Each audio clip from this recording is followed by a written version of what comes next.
Hello and welcome to this June 9th, 2020 edition of Let's Do Lunch, a devotional ministry of First United Methodist Church in West Monroe, Louisiana. Thank you for taking time to join us for this sacred time. I am Lamar Oliver, pastor of First United Methodist Church. Our hope and prayers at these brief few minutes of coming up for air, no matter your location or your circumstance, will bless you and renew your spirit.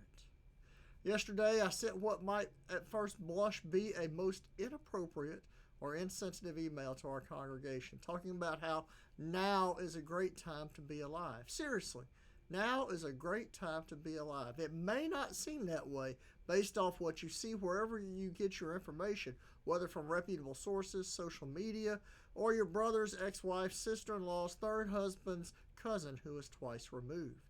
We see a veritable deluge of negativity, and I do not want to minimize that in any way. We see complete strangers who have no tie to each other except through a mutual Facebook friend, cussing one another out in comments, which I believe it is safe to say is not how one may go productively about changing the minds of another. Honestly, it can be awful tempting to throw up our hands and say there is no way I can deal with this. There's no way I can affect change or the conversations. So I'm just going to go live in a cave, cover up with a blanket, and wait for it to all blow over. There's one teeny tiny itty bitty problem with that mindset. It's completely counter to the witness of Scripture. It is precisely because of God's love, grace, peace, and mercy that we do indeed have something to do to help make things better. While writing to a specific church in a specific place and a specific time, we would be wise to listen to words from the Apostle Paul with respect to our capability to impact others. Hear these words from 1 Corinthians 12, verses 4 through 7. There are different kinds of gifts, but the same Spirit distributes them. There are different kinds of service, but the same Lord. There are different kinds of working, but in all of them and in every one it is the same God at work. Now to each one the manifestation of the Spirit is given for the common good. May God add divine blessing to the reading and hearing of this sacred word. You heard that correctly. We have been given different gifts by the same God. Big deal. The Bible is full of stories about how different people have been given different gifts by God. Nothing to see here, Lamar. Let's keep it moving. Okay.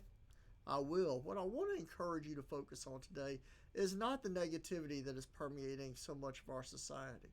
What I want to encourage you to focus on today is not even related to what you can do to improve things in our world, although that is extremely important. What I want to encourage you to focus on today is not even related to the specific gifts you have been given by God to live a life of faithful devotion to the one who created, redeems, and sustains us. What I want you to focus on today is the why behind the gifts we have been given by God. I firmly believe that one of the reasons why we find ourselves so often frustrated and agitated is that we quite easily lose motivation to discover or pursue the gifts God has given us because we lose sight of the fact that God has given us our gifts for the common good. We forget that we have been given the ability to improve things for the common good. Friends, the world needs you. You have gifts and graces that no one but you. Gifts and graces that God has so graciously provided you so that others may encounter God's grace, peace, mercy, and love through your thoughts, words, and deeds. Only you can be a blessing to the world in a particular way because God has chosen you to be a vessel of His love for the common good.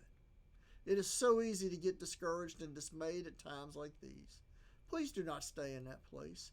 God has equipped you for the rest of us. Let us discover God's love for us all through the way only you can provide. After all, you have been accepted into the gifted program.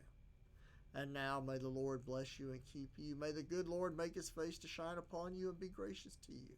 May the good Lord lift His countenance upon you and give you peace. Before we go, please take a moment to like and to share this with your networks and visit fumcwm.live, where you can subscribe to our YouTube feed and not miss any of our video content. Go in peace.